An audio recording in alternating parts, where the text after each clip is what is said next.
take the first step. That's it. That first step is always the hardest, right? But if you start on that path and then you just keep taking step after step, you'll get to where you want to go. That was Nick Jaworski, CEO of CircleSocialInc. We'll hear more from Nick on episode 18 of the Hopeful Hoosier podcast. I'm your host, Andy Dix. Running a business in today's environment is certainly challenging. Now imagine running a business that has a mission to be both profitable and purposeful. Nick Jaworski founded CircleSocialInc as one of Indiana's very first benefit corporations. His firm has a very specific niche market, and you've probably never heard of it. CircleSocialInc is an outreach marketing and organizational consulting firm based in Indianapolis, and it's focused on the behavioral health market. What excites me about this company is their dedication to doing good in a profitable and sustainable way. Nick Jaworski has helped build startups across the globe, from Turkey to China to the U.S. He is a passionate recovery advocate, and he sits on the board of Above and Beyond Recovery Center, as well as advises the Behavioral Health Association of Providers. I hope you'll enjoy my conversation with Nick as we get an insider's view of what it's like to manage a business with a triple bottom line: social, environmental, and financial. I started my conversation with Nick by asking him to share why he decided to incorporate as a benefit corporation in Indiana. Sure. So I don't know if we were the first, but we were definitely one of the first three. I think it just depended on which order they processed that paperwork in. But yeah, that was very important to me when I started the company. I'm a bit of an idealist, very passionate about what I'm trying to do, changing the world, making a difference, having an impact, that kind of thing.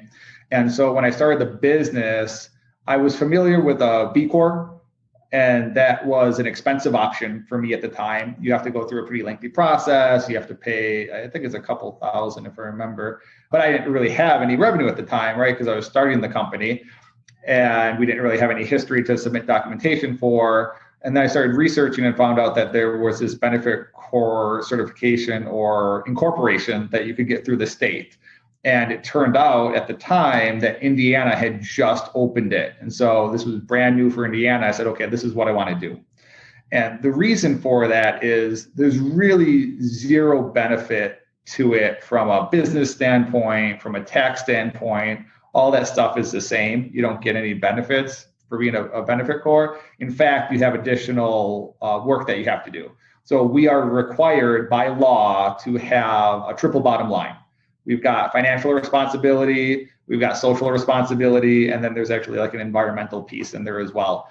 So everything that we do has to meet those requirements, and that's reported to the state, and they, approve or deny our benefit corp status. So the reason for me is, one, that was just personally important to me to have that. But then this was the first business I had started. I didn't know where it would go. I wasn't quite familiar with the business world in terms of being an owner. And I knew that by doing this, that would keep the company on track. So if I ever sold it, or if I brought in investors or anything like that, again, by law, they're required to have this triple bottom line. So we wouldn't just be focusing on owner and shareholder value, which was important to me. And so by law, you have to try to be not only profitable, but also purposeful in how you do business. Correct. And what is the cause that your business supports as a part of your benefits corp requirements? It's very broad from a legal standpoint. So when we first started the company, we just gave back to the community, right? We donated up to 10% of not revenue, but profit to various organizations. We did volunteer work. I paid the staff an hour a week for them to do volunteer work. So there were certain things I did that built in this community service component. But now, as the company's evolved, we are almost 100% focused on behavioral health. So all of our philanthropy, our charity, our volunteering goes to behavioral health organizations. So I'm on a couple of boards. I am on a community board here for the Community Foundation in Hendricks County, which is where I live. And I'm also on a board for a nonprofit treatment program up in Chicago. It's a very innovative program, probably one of the most unique in the country, actually, in terms of providing very cutting edge behavioral health services to the homeless community. And then I also advise the Behavioral Health Association providers out of California, and we do national work around lobbying and legislation and things like that for behavioral health and addiction treatment providers. That's kind of where my focus has been. And then we donate to all those organizations as well, with a new one being that we just added on here in Indianapolis, since most of the listeners are probably here in Indy, Recovery Cafe, which is a really interesting program downtown that acts as kind of a linkage program and provides a lot of support to people seeking recovery. And right now it's in the downtown area. Speak to the social entrepreneur that's out there that's thinking about starting their organization. And what have you learned? Why would you maybe recommend or what cautions would you have for them about going this same route of being a benefit corp here in Indiana? If this is something that they want to do, I would say just go for it. Whether you're going to start a normal company or a benefits corporation, as I said, there's really no difference from a legal standpoint, from a taxation standpoint. So it's really just a personal choice. And then just realizing that there's some additional requirements around reporting in terms of how you have a positive impact on your community or on certain causes. There's really no obstacle to that. Like I said, just go for it. The challenge that I think people find sometimes is this melding of passion, purpose, and profit. And they're worried that, hey, if I'm committing to, donating a certain percentage of revenue or giving volunteer time to my employees, that can be a challenge in the beginning because you don't have a lot of revenue. But as long as you're fiscally responsible with the company, and more importantly, understanding that purpose and passion drives profit, this is something that I've just had reinforced to me over and over again as I've built the business. But before that, I worked for Disney in one of my many roles previously, and Disney was very focused on that. So Disney had what they called the Disney value chain, and it was always the fact that we provide great care to our guests, which is our customers. We provide great care to our cast members, which was the staff in Disney lingo. They had a lot of lingo. But when you provided this great care to your team, then they provided great customer service to the customers, and then that led to revenue and growth. And it was a model that really just hit home with me in a very positive manner. But I can tell you that I've seen it again and again. It's not just in my business, but in all the businesses we work with. So we work with some of the largest behavioral health providers in the world at this point, as well as some of the largest addiction treatment providers in the country. They're doing anywhere from $300 to $1 billion a year in revenue. And I can tell you, because we get very deep into their business models, we get into their financial modeling projections, their profit and loss statements, their clinical programming, their community outreach, their marketing, everything. We get in pretty deep. And the companies and organizations that are the most successful are ones that have their purpose and their passion driving the profit. The reason for that is when you are focused on your purpose and your passion, you optimize for creating a better experience for your customers or your clients. And that's ultimately what drives revenue. So when people are passionate about that, that's their goal, right? When people get really focused on the profit end of things and just on their revenue, then they optimize for revenue. They start to make bad choices. They say, okay, this will help us optimize revenue, which might be a choice that makes sense for the company because it looks like you're making more money, but it pulls something away from the customer. And while that won't have an immediate impact, it always does long-term in terms of business growth. That's what I think I really want listeners to understand is that when you have that really focused passion, it will drive profitability without you even really having to try to do it. Because you're so focused on innovating, providing good customer service, providing a better product, constantly building something better, you by default become better than your competition. The team gets rowing in the same direction. It's very easy to align the team around it. Oftentimes, a lot of businesses are creating these systems and processes where there's all these checklists and, they're trying to follow up on staff and make sure they're doing things right. And that's actually important, but at the end of the day, most decisions can't be made on a checklist. If I could create a checklist that got people to do the job, well, then I could just hire high school students to do the work. And that doesn't work, right? I need very skilled, talented staff that makes critical decisions in the moment on an every day changing reality. And so those strategic decisions are tough to make unless you have a really clear goalpost, and that goalpost is your mission. At Circle Social, you've got a very diverse staff to do a bunch of different sort of things, everything from creatives to operational people, et cetera. And so a lot of different personalities, I'm sure. and a lot of different conflicting maybe values and things as you're trying to get everybody, as you said, rowing in the same direction. And has being a benefit corp and having this combined passion and purpose been helpful or somewhat of an additional challenge in bringing the right workforce here to Indiana and getting them working together? So finding talent for what we do in Indiana has been a challenge. The university systems do not kick out very strong marketing or consulting graduates. They don't have a strong background in behavioral health. So that has been a challenge for me in terms of location. But in terms of finding people that are passionate about what we do and our mission, no, it's been quite easy. And it has strongly benefited us as an organization. So our turnover rate is incredibly low. We have a very high retention of staff.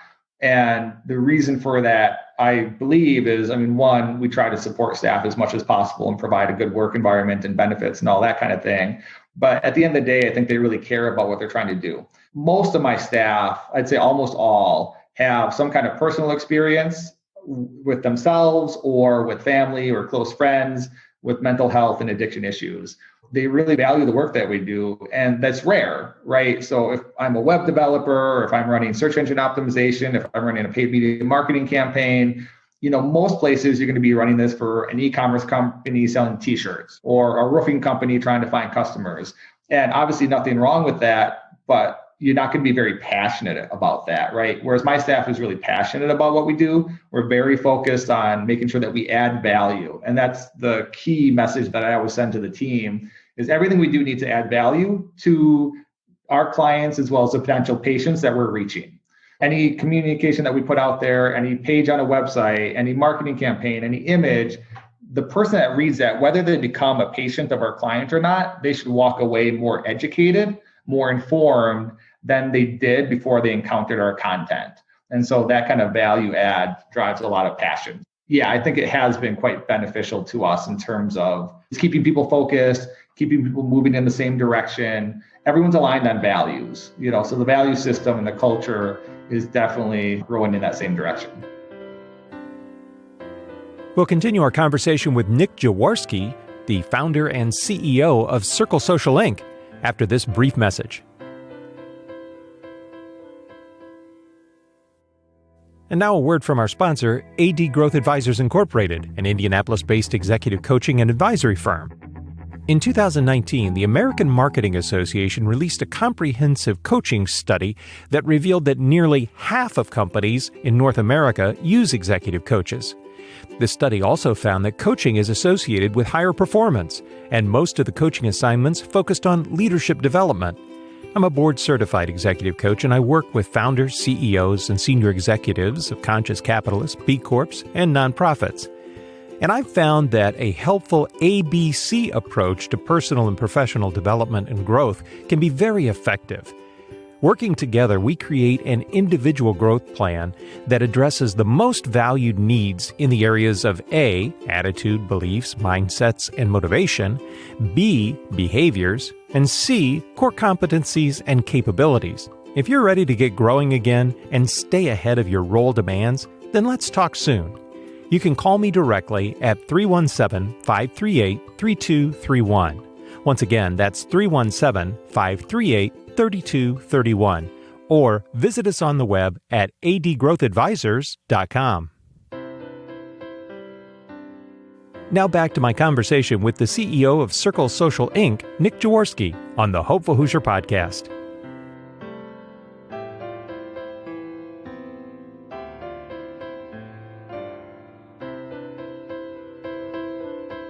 So Circle Social is one of these terrific companies here in the state of Indiana that most people have never heard of and probably never will hear of because of your very specific niche.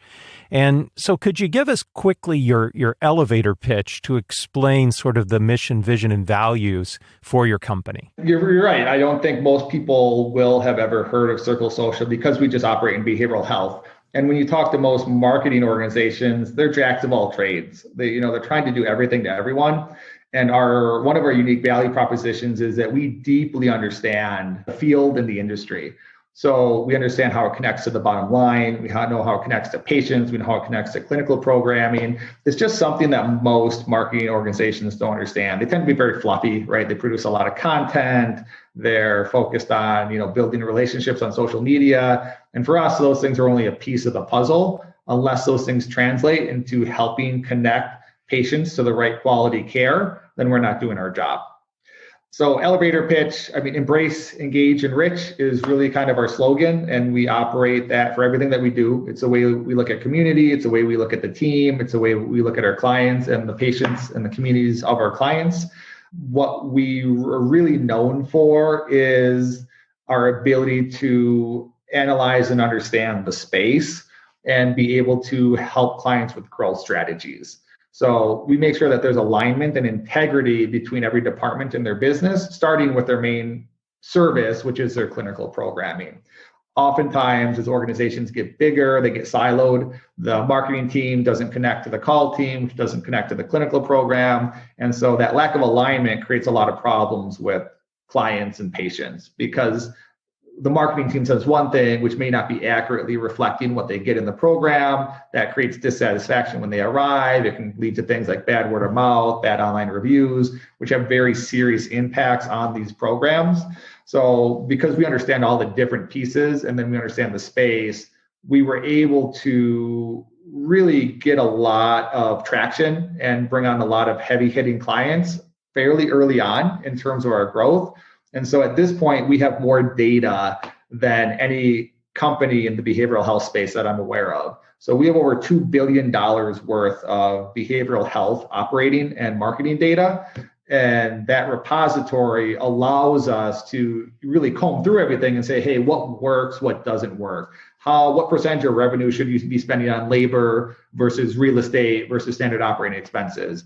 What is your cost per acquisition for a patient off of marketing channels, whether it's Google Ads, search engine optimization, or Facebook campaigns? How much should you pay your staff, and what's a normal going rate in different geographies? Does local marketing versus statewide marketing versus national marketing work better? We have all of that data. And so we partnered with HSBC's Behavioral Healthcare Investing Division, which is one of the fifth largest bank in the world. We partnered with KKR, which is one of the largest private equity firms in the country. And so they seek our services for what we do in behavioral health because we have all that data. And then on top of it, we understand it, right? And we have a hands-on qualitative experience because I'm in a different provider. Every 2 weeks, COVID has changed things, but I'm on the road all the time. So I'm always flying out somewhere. I'm with some provider across the country. And so because we have that hands-on experience that combines with our quantitative knowledge of the data sets, we're able to really make a sophisticated analysis of what's working and what's not working. And so people will seek out our services for that reason. And COVID-19 has no doubt created a lot of unfortunate opportunity for the behavioral health community as people have been isolated and dealing with loneliness issues and increasing substance abuse issues. And how have you been forced to respond to this uptick in demand in the sector? Yeah, that's been really unfortunate, right? From a business standpoint, it's been good for us, right? Because we've actually added a couple million in revenue this year. But when you look at it from the standpoint of people needing services, there's been an explosion. So suicide rates have doubled in some states. Depression rates across the US are up 33%. Anxiety's up 18%. Overdoses are up 42%. So there's just massive kind of mental health and addiction crisis happening across the country as we speak. And it's only been getting worse over the year. So on our end, we're helping clients really understand that. We had to help them shift to telehealth models since obviously a lot of facilities were not offering inpatient services for a certain period of time, helping them understand what protocols were working, and then communicating out to the communities and saying, hey, look, you can still seek support and services. We know you're struggling right now. We know there's a lot going on. Help is still available, whether it's in person and here's the safety protocols our clients are using, or here are telehealth options. So that's required a lot of shifting on our end to really communicate that message out there. But then we help clients understand what's happening across the country. So real easy examples, a lot of clients have come to us and say, okay, well, now we're doing this telehealth thing. We never did that before. And so let's market this across the entire US, because why not, right? They're doing it online, they're doing it from their home. We don't need them to come into our facility. We sit down with them, we say, okay, well, that's a really bad idea, because marketing to the entire nation and all 330 million people in it is a hell of a lot more expensive than trying to market to, the Houston area, for example. It's about 500 times more expensive. So do you have that money? Do you have that revenue? And then marketing doesn't drive sales and business. A lot of people make that mistake. It's a very common mistake within the business world, whether it's a new business owner or even sophisticated executives. They think that marketing is somehow going to drive their growth. And the reality is that marketing is simply amplification of a really quality business or really quality product or service. So if you have no reputation in a given area, then it's going to cost you a lot more to enter into that new market from a marketing standpoint, because you have to educate, you have to build trust, and then you have to get people to pick up the phone and decide to come into you, which will also be harder if you're farther away, right? Less trust, because they're like, who's this weird company in Texas calling me, rather than a company here in Indiana that I can see and go to and things like that. So we've done a lot of work with them around that. And then also really just analyzing trends. So we did a deep dive when COVID first hit and looked at comparable events, natural disasters, disease in other countries, wars, conflict, that kind of thing. And we saw and analyzed the trends of what happened from a mental health standpoint. And so what you see normally in most countries is about 6 months from the date of the initial start of the event or the impact, people will start flooding services. So there's this delay, right, where people either don't seek care or they don't know where to go or whatever the situation is. But then suddenly your community mental health providers, your PCPs, your primary care physicians, your hospitals get overwhelmed with mental health and addiction need, and they don't know where to send these people because that's not their expertise. So we've coached a lot of our clients to say, hey, okay, this is where the demand's going to be, and this is where people are going to go. So you need to start building these relationships and these communication channels now, so that when all these people start coming in, you're ready to reach out a hand and support them. You've got a fascinating, very micro niche here of trying to market to a population that probably doesn't want the service initially. They don't want to admit they have the need or the problem necessarily. Can you describe, without releasing your magic and secret sauce here, what's the typical journey that someone makes before they make the decision to finally seek professional services? So you're absolutely right. The numbers are that, up to 20% of the population is struggling with an addiction or mental health issue at any given time. In addiction only, you're looking at 23 million people a year that are struggling with a diagnosable, disorder, is the way the DSM would define it. But the reality is that only about 11% of those people actually receive services and seek services. And that's not because services aren't available. There is a misconception there. Sometimes there is a lack of providers in a community or an area, and that is a problem. But for the most part, people don't want to seek treatment. They're not interested in going to get care for whatever the issue is. And there's lots of reasons for that. It's stigma. They don't believe that the problem's big enough. They just don't feel like it's appropriate for them. They have concerns about being a sterile hospital setting. People think over like one flew over the cuckoo's nest is how a lot of people view treatment, which isn't the reality. Treatment centers are pretty cozy and homey feeling and very supportive these days. So anyway, a lot of people don't seek care. We deal with, when we're doing community outreach standpoint, either people are reaching out to, like I said, the hospital system or their primary care physician, and the hospitals and the primary care physicians, aren't equipped to handle more severe manifestations of mental health or addiction issues. So they'll refer out. So we do a lot of support and linking around that. There's a lot of crisis calls. Again, because of the stigma, let's say that you have a teenage son that is struggling with heroin addiction. Well, you're very unlikely to want to share that information with family. You're unlikely to want to share that information with your church. Even when you do, there tends to be a lot of stigma around it, and kind of people will be more likely to look down on you in those situations. So people tend to really struggle alone. And because of that, they use Google for a lot of research and information. So we do a lot of marketing on Google Ads, and then it's people in crisis calling. Their son came home, they found him overdosed, in the bedroom, or he came home drunk for the 5th time or whatever it is.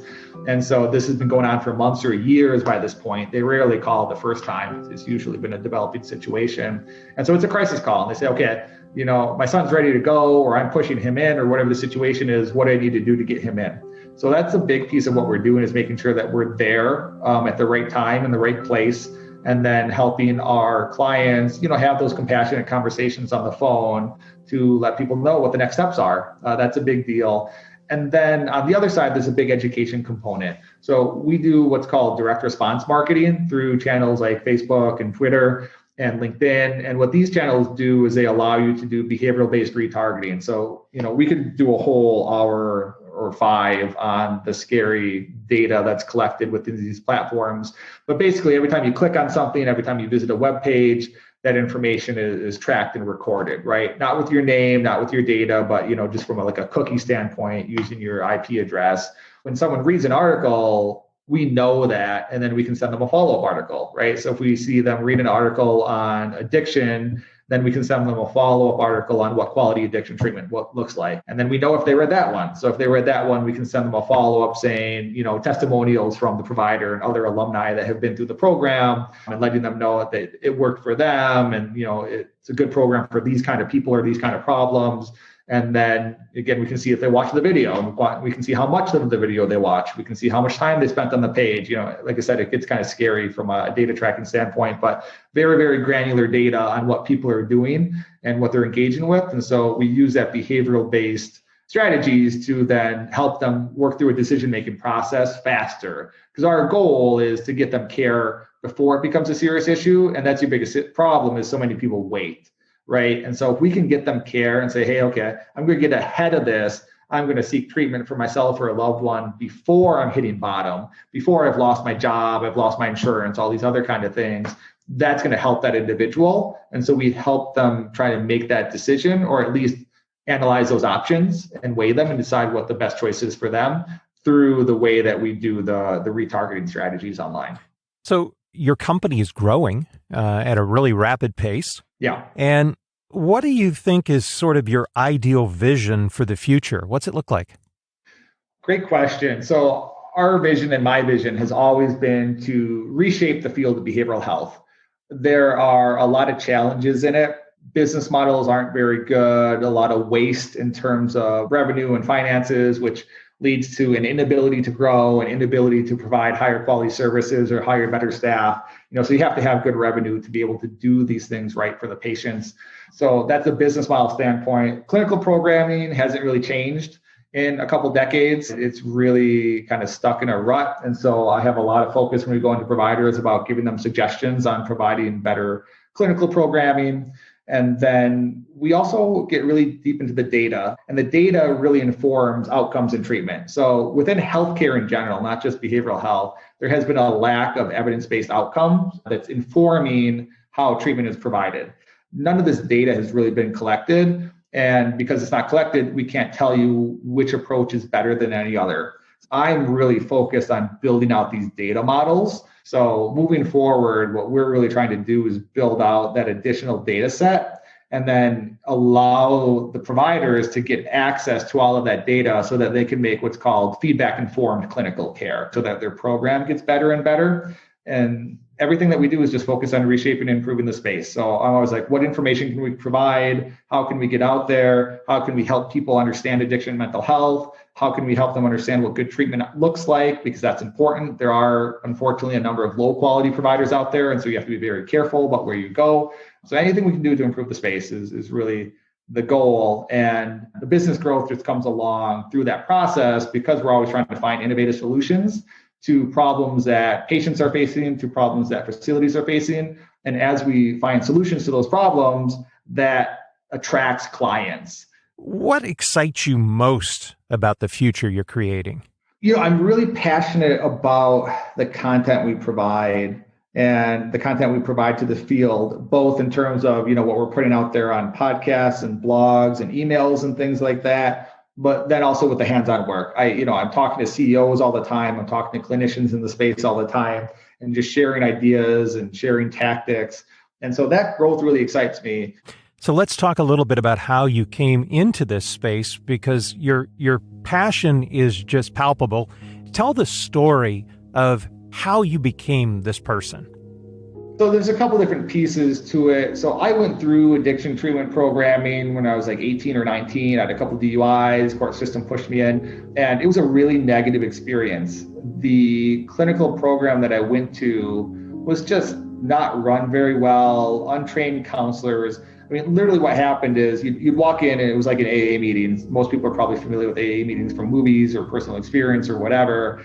And the counselor would come in, and then you'd go around in a circle and talk about whatever the counselor wanted to talk about that day. Most of the time it was why you should stop, drinking alcohol. And some of us were down with that and some of us weren't. I found out later on, actually, a lot of people in that program that I'd gone to were court ordered, or they were pushed in by an employer or pushed in by a family member. And almost half the group would actually go out to the bar after the clinical session. And they didn't invite me because I was only 18. But that's the problem with a lot of programs out there, is they don't really engage the people coming into treatment. So that really negative experience of going through that treatment program stuck with me for a long time. When I started the company, that's what I was looking at. Is we started working with addiction treatment providers right from the get-go. That was actually just random. Two of our first clients were addiction treatment providers. We had another one that did healthcare services. What I saw as I built the company is, one, I was really passionate about reshaping the space. I saw this opportunity. I'm like, well, there's a big problem here. We can help solve it, and we're going to solve it from the consulting marketing end at first, but I think we can have a deeper impact over time, which we have been able to do.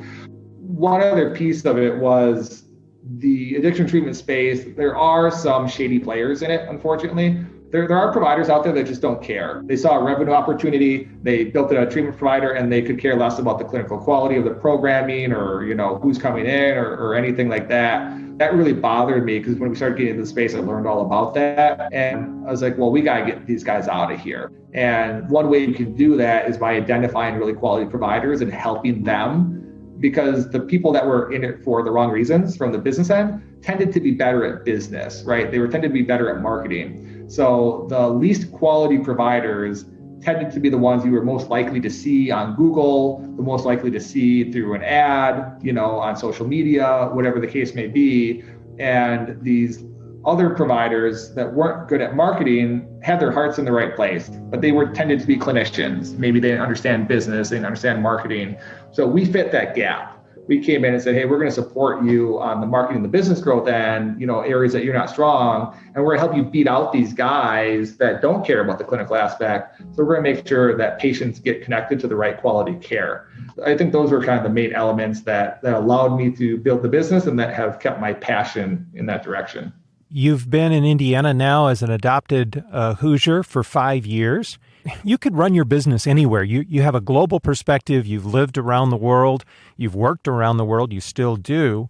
What makes you think about staying and putting roots here in the heartland? And what would you say to somebody else that's thinking about starting a business? Why should they think about planting themselves here? Yeah, I love Indianapolis. So like you said, I've lived around the world, right? I've lived in the Czech Republic and Turkey and Vietnam and China. Before I came to Indianapolis, I was in Chicago, and then I'm originally from Wisconsin. When we originally came to Indianapolis, it was actually through a job. I was working in education still at the time, and I came down here with KinderCare. So they're the largest provider of daycare services in the country. I used to be a turnaround guy for school systems. So if a school system was failing, I would go in and fix it. So one of their programs over on the west side of town was really struggling. It was on probation by the state, had been for a while. It was a tough area of town, a lot of gun violence and drugs and things like that. And they said, hey, can you come here and fix it? And I said, Indianapolis? I'm like, I don't know about that. But, they paid for me to come down and check out the city and stuff like that. So I came down with my family at the time, and we actually really liked it. So we were looking for something with a little bit of an international community, because we had lived abroad for a long time. So that was important to us. And also my wife's Turkish. So we really wanted that perspective. And we found a strong international community here. but we also just really liked the pace. Chicago was super expensive. It was super busy. Traffic was horrible all the time. The cost of living was super expensive. When we came here, we realized that it was a much more slower pace of life. I really like the Midwest. Again, I was born in Wisconsin. I've lived all over the world, and the Midwest is still one of my favorite places. So we really like that culture. And then weather was actually a part of it. Just the fact that I like having 4 seasons, but I don't like the Wisconsin or the Chicago winter where it's like 6-7 months. It just goes on forever. It's really cold. So we just really fell in love here. And, like you said, I run the business virtually now, and we did that before COVID. Because I'm on the road so much, we just ended up saying, why have an office expense since I'm never in it, since I'm always off somewhere else in the country. We shut the office down, I don't know, mid-2019, something like that. It's just the people here. Because we really love the people, and it's central. I can get anywhere in the country really easily. Again, real low cost of living. I mean, my brother lives in New York. What he pays for like 1,000 square foot apartment is more than I pay for our 3 acres of land here in Indianapolis, So it's just like, that makes a lot of sense to us. And from a business standpoint as well, good people, really strong collaboration between government, nonprofits, and the business community. And that has something that has been really beneficial to me in terms of finding mentors and learning and just seeing things work. The tagline's a state that works, and I really believe that's true. And it allows me to run a business really efficiently. My costs here are much lower than if I was trying to run something from like New York or California, for example. So all of that works, and the family loves it here too. So we will never leave Indianapolis. I love that statement. It sounds like the roots are really taking hold in a good way, and we love to hear that here in the state. Every story, though, always has a few unexpected plot twists in it, and I'm sure that starting Circle Social and getting it up to speed and running it is not without its fair share of adversity and challenges. Could you share maybe a pivotal story that you had to overcome a challenge, and how did you do it, and what did you learn from it? I can give a couple examples. I think most important, and I'm sure other guests on your show have said the same, but failure and learning from failure is essential to success. Every single business owner I know, or even if it's not business, whether you're trying to be the best you can in a sport or the best parent you can be, people fail over and over again. And what we say is you have to fail forward, right? So fall forward, learn from your mistakes, and keep going. And that is just what allows people to be successful, because if you don't make the mistakes, you don't know what's wrong. You don't know how to not go in that direction again. So many people just give up when they make a mistake or they have a failure, and you just have to keep pushing through. Persistence is probably one of the number one qualities to being successful, as long as you don't make the same mistakes over and over again. The real challenges that I think I faced was before that, when I started off in education, for example, like I worked with some Chinese partners in Hong Kong to build an international bilingual immersion school. And it was a nightmare. It was horrible.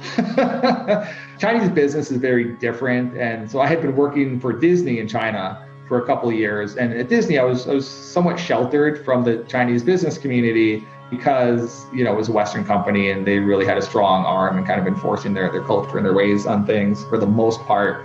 So when I got into this Chinese company with these partners, everything was under the table, everything was bribes, everything was like lying to patients and partners.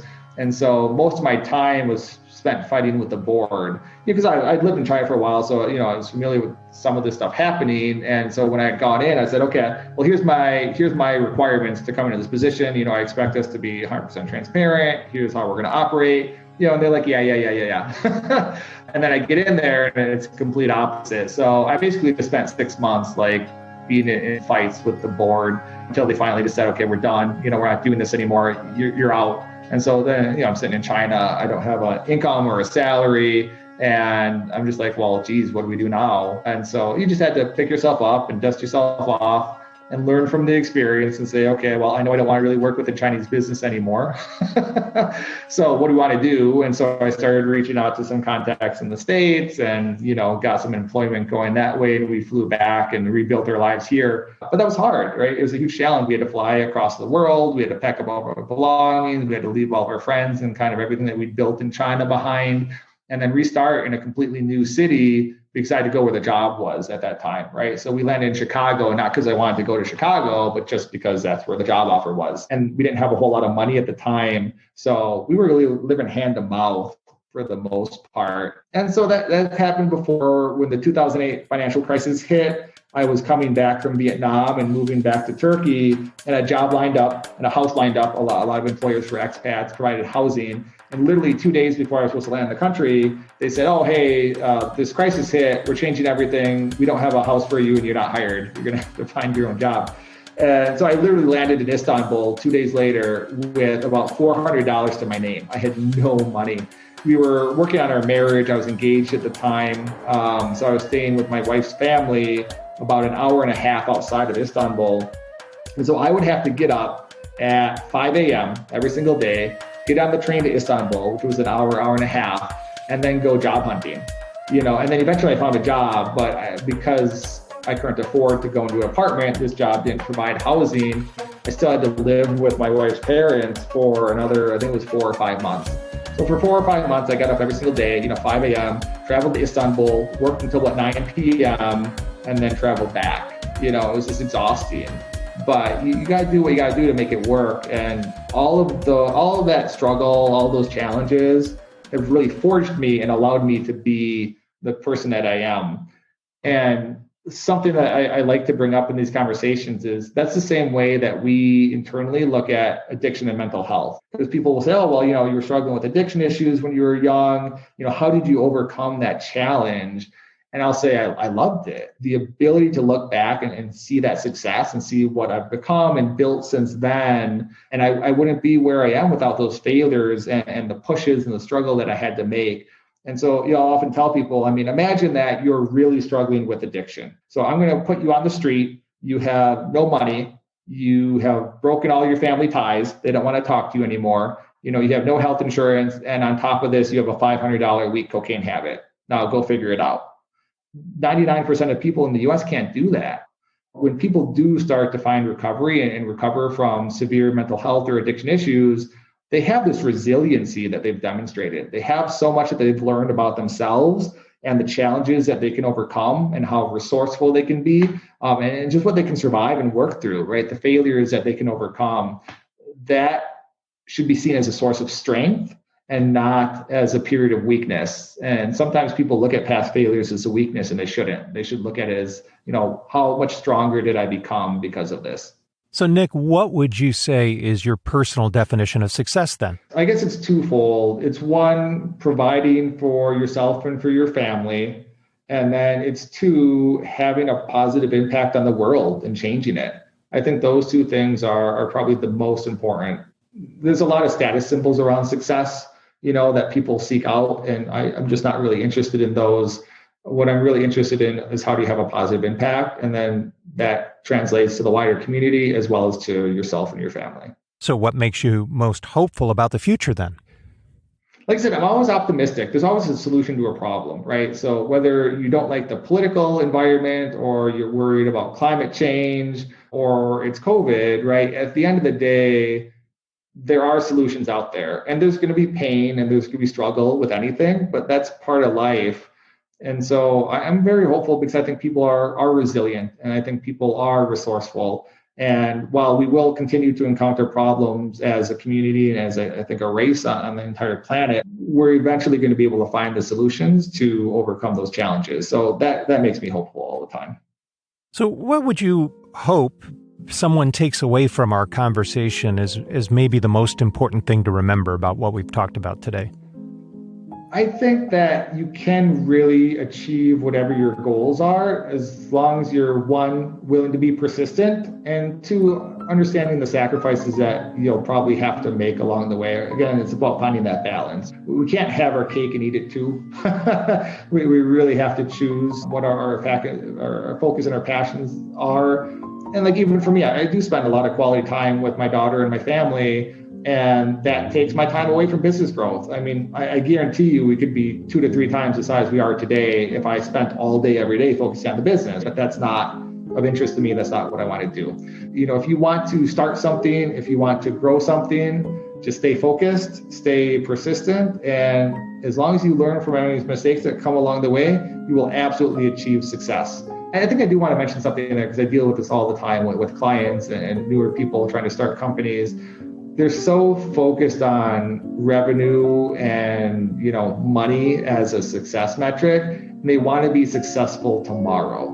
And that almost never happens. I mean, when you see people that are successful, there are often decades of work and build that went into them, whether it was the life experiences that gave them the skills that they needed, or whether it was just the time to learn the field and learn the ins and outs of what is success in their particular chosen path.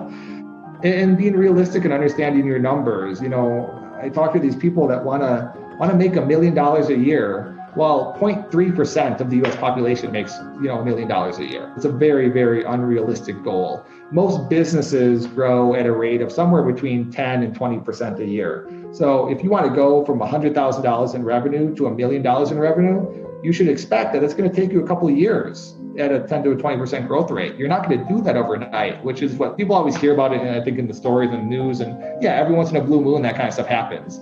But if you're realistic about what actual growth paths are and how much work you have to put in to achieve those goals and that success, just be patient. That patience will really help you be successful in the long term.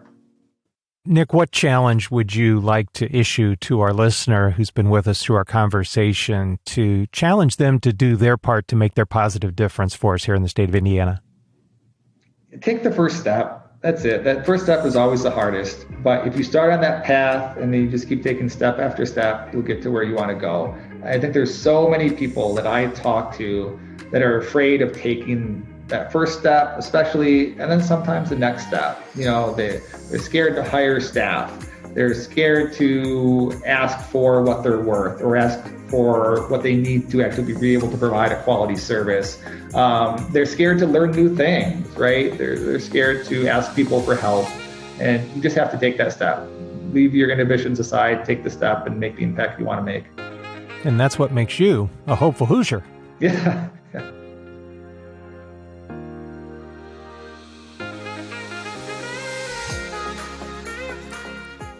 Special thanks to my guest, Nick Jaworski.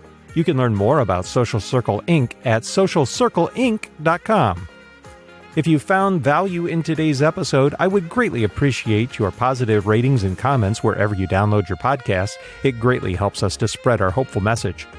And if you know someone who is doing something extraordinary to help build a better and brighter future for us here in the state of Indiana, and you think they would make a great future guest on the Hopeful Hoosier podcast, please email me at andy@adgrowthadvisors.com. Our theme music is composed and performed by Indianapolis' own Renaissance man, author, speaker, musician, and even therapist, George Middleton. I hope you'll take Nick up on his challenge to do your part to make a positive difference for us here in the Heartland. Until next episode, I'm Andy Dix, your Hopeful Hoosier host. Thank you for listening. The Hopeful Hoosier podcast is a production of AD Growth Advisors Incorporated, an Indianapolis-based executive coaching and advisory firm. Visit us on the web at adgrowthadvisors.com. The Hopeful Hoosier podcast, copyright 2021 by AD Growth Advisors Incorporated. All rights reserved.